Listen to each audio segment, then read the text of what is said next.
Joining the Army is a very, very big life decision. It's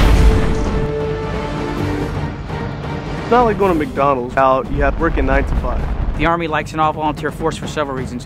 One, it lets the Army be more selective, and we can focus more on quality. What do you think about being drafted if you don't want to go? How about the women? Women have the same political rights, then they should be expected to have the same duties. We let women vote on this, but they can't be drafted. My reason for joining the Army was just to basically serve my country. Honestly, it was. The government should be able, in a sense, to require or demand certain things of citizens. In ancient Greece, for example, you could not be a full citizen unless you were ready to shoulder arms. You're already being made to do things for your government. Opt in, buy in, you're part of the country. Deal with it. I think the most important thing is the individual's right to choose what they want to do with their life, since after all, that is why we have democracy in the first place. I'm caught right in the middle because I believe everybody should want to serve their country at least a couple years.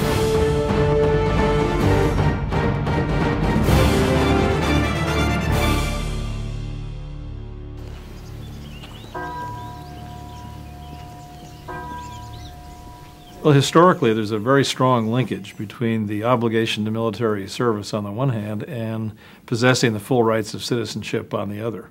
In ancient Greece, for example, you could not be a full citizen unless you were ready to shoulder arms, and indeed in many of the Greek city-states, you were expected to bring your own arms to the field, your own shield and sword and horse or whatever it might be.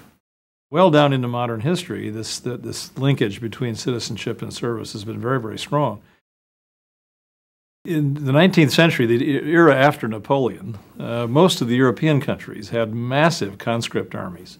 The United States did not. It was a distinguishing characteristic of this society. Indeed, it's why many immigrants came here, was to avoid military service in Europe. The one exception to that in the 19th century is the Civil War, when both the Confederacy and the Union had to resort to obligatory forced military conscription in order to fill out the ranks of their armed forces.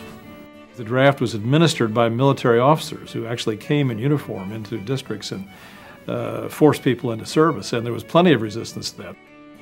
The most notorious example is in New York City. There were major draft riots when largely Irish immigrants who had come to this country not anticipating military service refused to serve. Dozens of people were killed.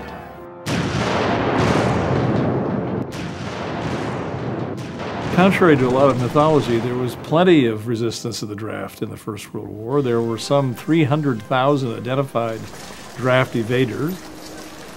The people who ran the draft in the First World War learned, or thought they learned, from some